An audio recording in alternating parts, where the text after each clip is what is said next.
You know, when you think of war, it's almost entirely, well, a visual thing. Right, yeah. You picture troops moving across a map, borders being redrawn, and, these incredibly tense geopolitical standoffs in war rooms. Yeah, the stuff you see on the news. Exactly. It is all very tangible.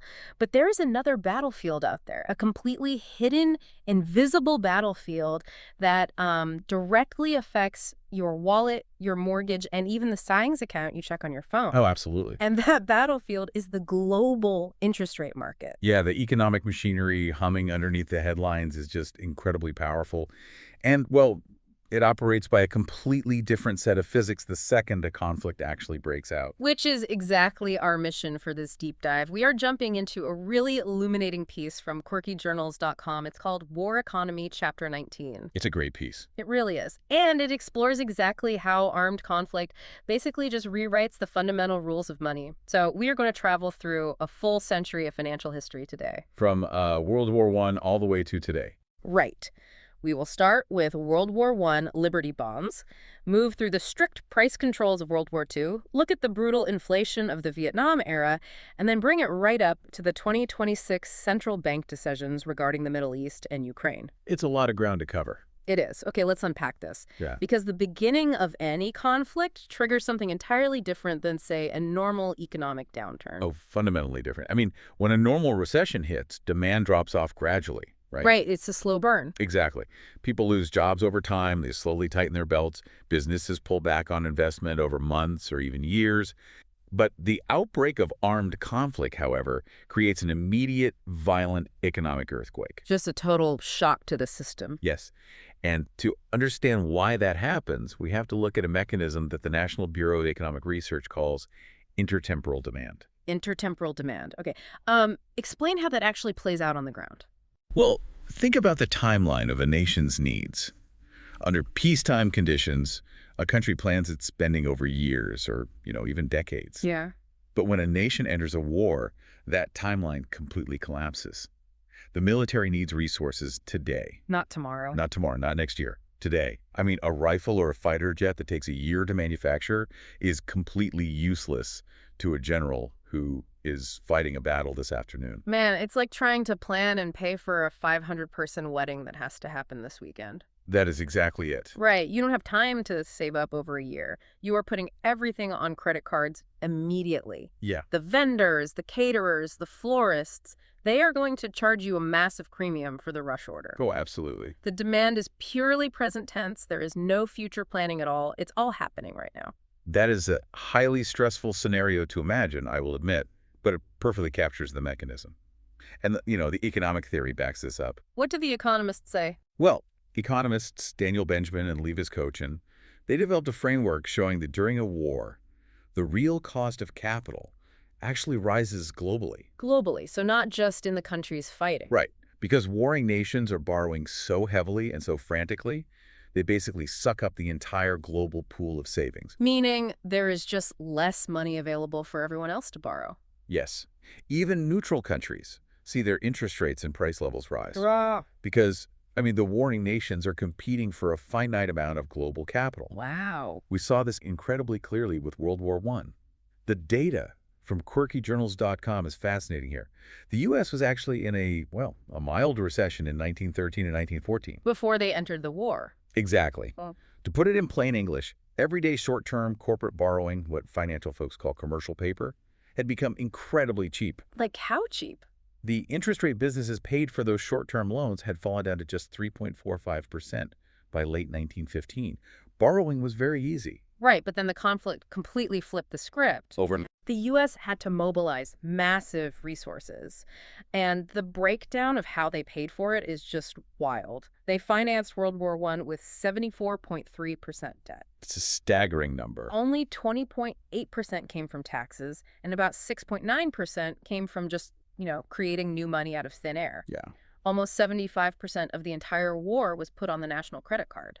And when a government borrows that much money that fast, the open market is naturally going to demand incredibly high interest rates, just to compensate for the sheer risk of it all. Sure, lending money for a war is risky. Very risky. But governments at war cannot afford those open market rates. The interest payments alone would be completely paralyzing to the war effort. So they just, what, rewrite the rules of the market? Pretty much. They used Liberty Bond campaigns in World War I, appealing to patriotism, right? Right. To convince everyday citizens to lend the government money at below market rates. But those campaigns only go so far, I imagine. Exactly. Which means when an even bigger conflict came along, World War II, asking nicely just wasn't going to cut it anymore. Because the scale was just so much bigger. The scale of borrowing required for World War II was exponentially larger. If the government had paid whatever interest rate the market demanded, the national debt would have mathematically destroyed the country. So what did they do? So the Federal Reserve stepped in and enacted something called yield curve control. They completely overrode the open market. Wait, how do you just override the market?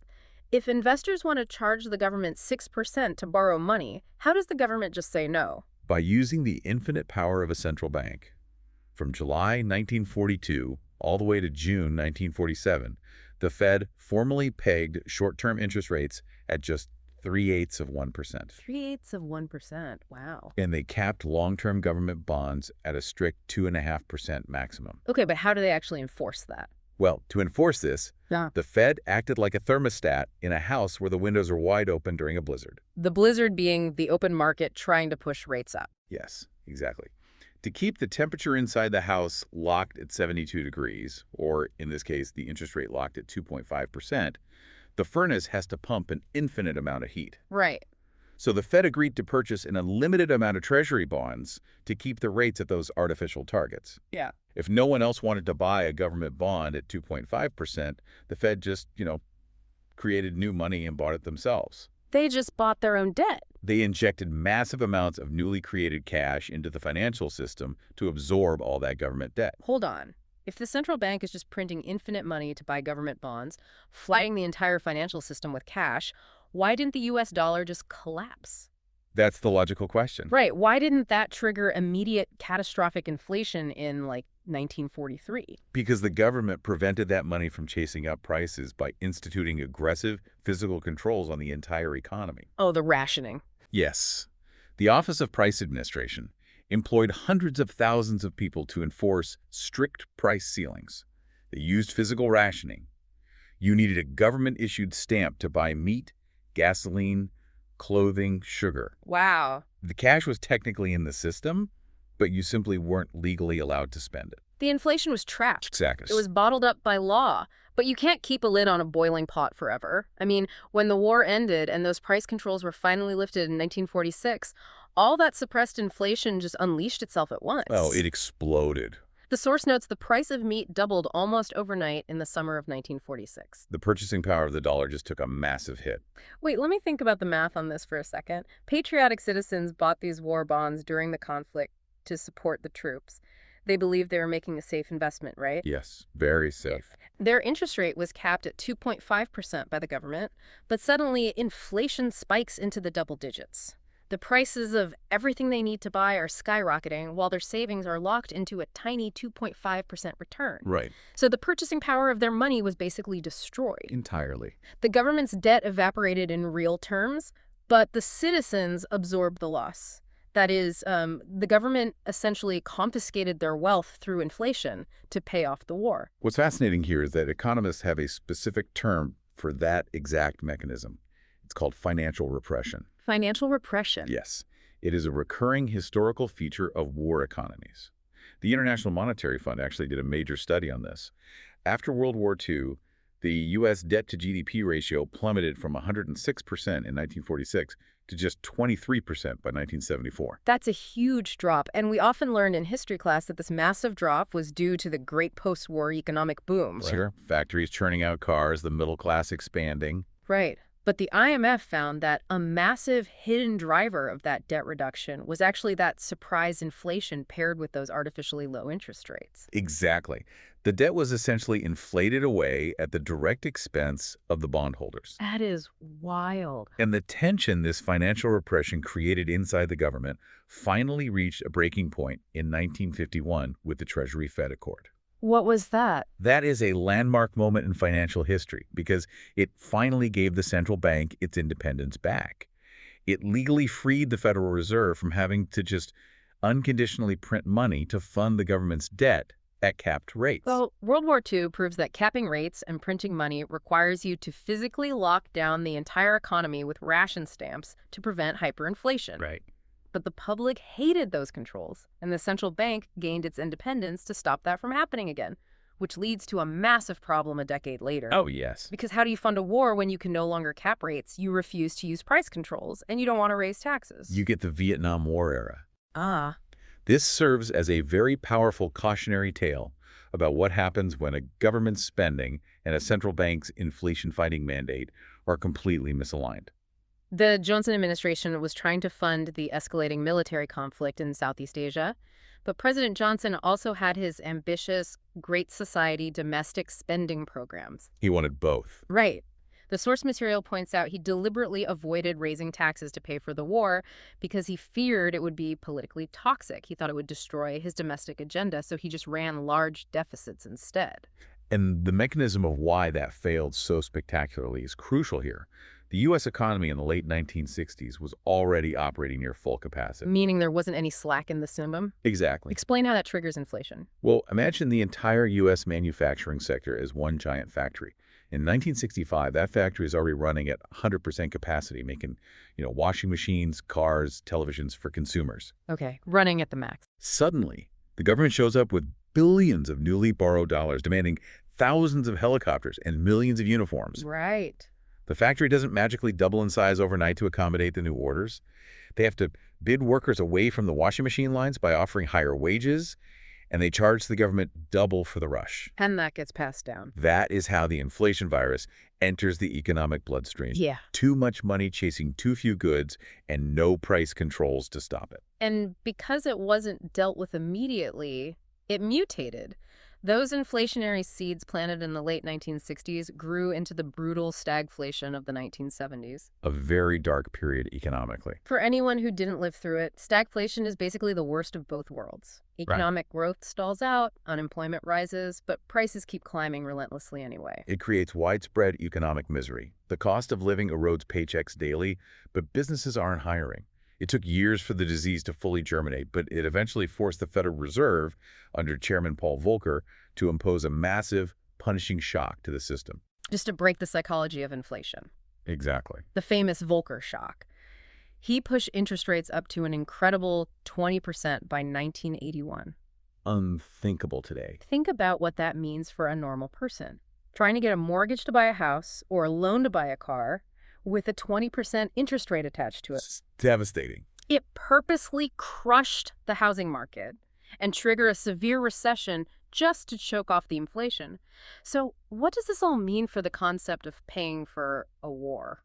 Well, looking at Vietnam. Yeah, looking at Vietnam, if you don't align your spending with your monetary policy, you aren't actually avoiding the cost of the conflict. You are just mailing a much larger, more destructive bill to the next generation. Yes, if we connect this to the bigger picture, the historical lesson is unavoidable.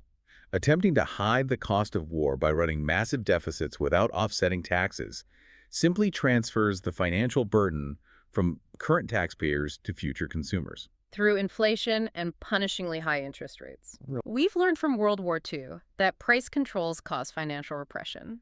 And we learned from Vietnam that ignoring the deficits causes stagflation. Modern economies rely on independent central banks to navigate these shocks. Yes, they do. But the modern transmission mechanism is completely different. How do contemporary conflicts, like what we've seen in Ukraine and the Middle East, actually impact the rate environment today? Today, the impact is primarily driven by violent supply shocks and, geopolitical whiplash. Let's look at the Russian invasion of Ukraine in February 2022. Okay. According to Federal Reserve data, geopolitical risk spiked 4.6 standard deviations above its historical average in March 2022. Let me just jump in here because to put 4.6 standard deviations into perspective, mathematical models consider anything beyond a 3 to be a complete anomaly. Right. A 4.6 means the event was so rare and extreme that it basically broke the risk models. It broke the models because the global economy is just so hyper-connected now. Right. It wasn't just troops crossing a border, it was the immediate, violent severing of critical global supply chains. Because of the sanctions and blockade. Exactly. Russia and Ukraine were massive exporters of natural gas, wheat, fertilizer. When those supply lines snapped, the cost of food and energy skyrocketed across Europe and the entire developed world. which backed independent central banks into a corner. They couldn't cap rates to help their governments like they did in World War II. Their legal mandate is to fight inflation. Right. So the U.S. Federal Reserve had to hike rates aggressively, going from near zero to over 5% in just 2 years. A massive jump. But the landscape gets even more complex when the report moves into the 2026 data surrounding the Middle East conflict. Right, because the Middle East conflict introduced incredibly volatile oil prices, which spiked global uncertainty all over again. But unlike the unified global reaction to the Ukraine shock, the central bank response in 2026 became totally fractured. Fractured how? Well, it was based on how the conflict impacted specific domestic economies. Ah, got it. The U.S. Fed paused their rates, holding steady in that 3.5 to 3.75% range. But you look around the world, and Australia, which is deeply sensitive to certain commodity prices, they hiked their interest rates by 0.25% to fight off new inflationary pressure. Yes. Meanwhile, countries like Brazil and Russia were actively cutting their rates. This fractured response highlights a crucial paradox in modern war economics. A researcher named Dario Caldara published work showing that war actually pulls inflation in two completely opposite directions at the exact same time. Okay, opposite directions. On the supply side, as we saw with the destroyed pipelines in Ukraine, supply chains break and commodity prices spike. That pushes inflation aggressively up. But there is a psychological element pulling the other way. Yes, on the demand side, a major conflict causes consumer confidence to plummet. Everyday people get scared about the future and stop spending money. Right, they hunker down. Exactly. Businesses freeze their expansion plans and hold off on hiring. Financial conditions tighten globally. All of that economic fear suppresses demand, which pushes inflation down. Here's where it gets really interesting, especially if you manage your own investments. There is a massive behavioral trap hidden in this paradox. It's a huge trap. The initial outbreak of a conflict usually triggers what financial markets call a flight to safety. Investors get terrified of the sudden uncertainty, so they pull their money out of risky assets like stocks and rush to buy the safest thing they can find. U.S. Treasury bonds. Right, U.S. Treasury bonds. All that sudden buying actually pushes bond yields down temporarily. It creates a false signal. Sorry, I mean, that is the trap. If you were watching the news, you see a conflict break out, and you mechanically buy bonds the second it starts because rates are dropping due to that panic buying. Yeah. You might get completely crushed just a few months later, because once the initial shock fades, the reality of the supply chain inflation sets in. The prices catch up. Central banks realize they have to hike rates to fight the rising cost of food and oil, and those bond prices just plummet. And navigating that two-phase reaction is agonizingly difficult for central banks. They are trying to analyze the data to see if the supply shock, the inflation, or the demand shock, the recession will win out. A tightrope. And this becomes infinitely harder when geopolitical tensions intersect with domestic political pressures. The tension between central bank independence and political survival. Politicians always want lower interest rates to keep the economy humming, right? Especially when navigating an international crisis. Always. Quirky Journals notes, as a purely historical example, that President Trump put intense public pressure on Fed Chair Jerome Powell to cut rates during the uncertainty surrounding the Iran conflict. Yes. And simply looking at it objectively, it perfectly illustrates the institutional tension. You have a central bank trying to be strictly data dependent, trying to figure out the inflation reality, and a political apparatus demanding cheaper borrowing costs to maintain growth. And if you think that tension is difficult in the United States, it becomes magnified tenfold when you look at the rest of the world. Oh, definitely. We've established that war is inflationary. But what happens when the sheer scale of military spending becomes too large for central banks to handle, particularly in vulnerable nations? The source material is pretty grim on this front when it comes to emerging markets. When these geopolitical shocks hit, the domino effect just crushes them. All that capital we just talked about, that flight to safety, it flees their countries. Investors pull their money out of emerging markets to hide in U.S. dollars. Because everyone is selling their local currency to buy dollars, the emerging markets currency tanks. Which means everything they import, oil, food, medicine, suddenly becomes exponentially more expensive, causing massive domestic inflation. So their central banks are forced to hike interest rates aggressively just to defend their currency and stop the bleeding. Right. Even if their domestic economies are already slowing down or dying, they have to inflict pain on their own citizens just to survive the global capital shift. It's a brutal cocktail of pressures. But, it's not just emerging markets feeling this strain. Look at Europe. Yeah. Following the Ukraine invasion, nations like Germany are making historic shifts. They are actually abandoning their long-standing strict constitutional debt limits in order to fund massive new defense spending. Wow. This widespread global rearmament introduces the most critical and potentially dangerous concept for the future: fiscal dominance. Break down the mechanics of fiscal dominance for us. Well, fiscal dominance is a scenario where a government's need to finance its own massive debt becomes so overwhelmingly large that it completely overrides the central bank's ability to fight inflation. So the bank loses its power. Imagine a nation issuing staggering amounts of new debt year after year to pay for sustained military spending. Eventually, the open market might demand incredibly high interest rates to buy those bonds, or they might stop buying them altogether. If that happens, the government will essentially force the central bank to step in, buy the debt with printed money, and keep rates artificially low just to prevent the government from defaulting. Which takes us right back to the beginning of our timeline, right back to the 1940s and the financial repression we saw in World War II. The central bank ceases to be an inflation fighter and just becomes a printer to fund the military. An Invesco survey recently showed that 83% of central bank reserve managers now view geopolitical tension as their primary risk, 83%. ranking it higher than standard macroeconomic issues like unemployment or housing. This raises an important question.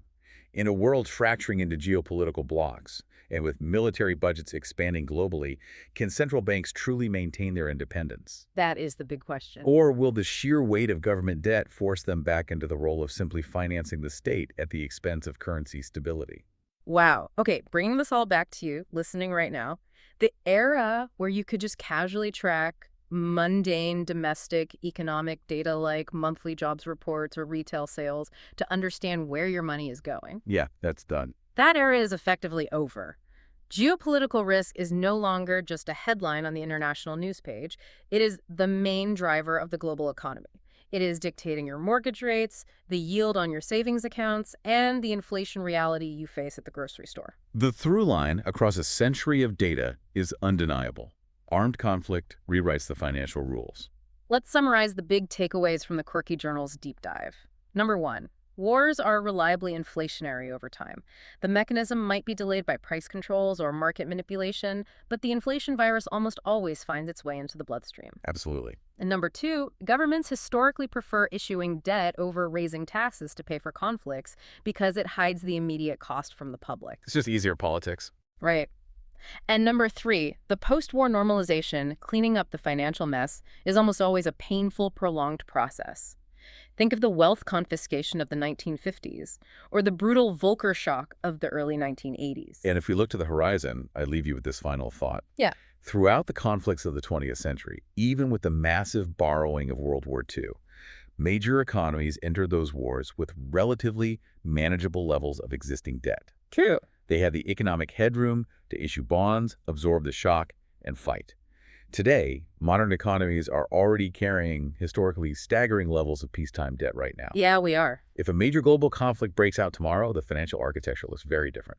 If fiscal dominance takes hold, we have to ask, will the next great war be funded not by patriotic bond drives, but by the complete and formal surrender of our central bank's independence? Something to think about the next time you check the interest rate on your savings account. For sure. It truly is the invisible battlefield. We will leave it there for today. Thanks for joining us on this deep dive.